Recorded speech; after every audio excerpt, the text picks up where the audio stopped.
can you actually change what we currently have? Can you do it with sort of minor tweaks, and can you do it with a kind of incremental revolution? So if you talk to Dave Chase, someone mentioned Health Rosetta.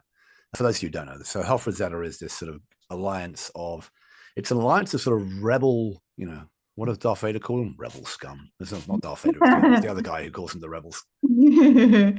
I just watched Star Wars, my kids watching it, and there's a scene where they take over and they call them rebel scum, and Han Solo gets upset he's called a scum. Anyway, but it's the rebel scum kind of benefits consultants who are not the big classic brokers or benefits consultants.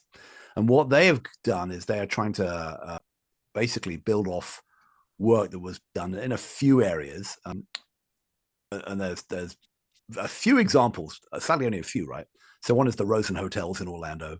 One is the Pittsburgh School District, and others who have basically said, we're not going to play in the current health system.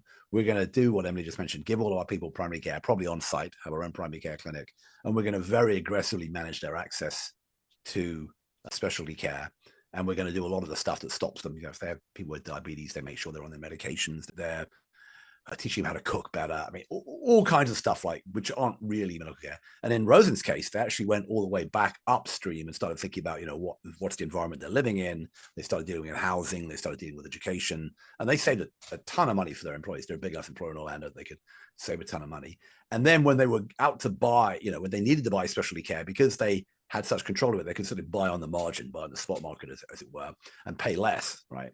And there are people doing this at a larger scale. You get to a point where enough people in enough of those rebel scum have enough lives, they can start flipping the whole thing.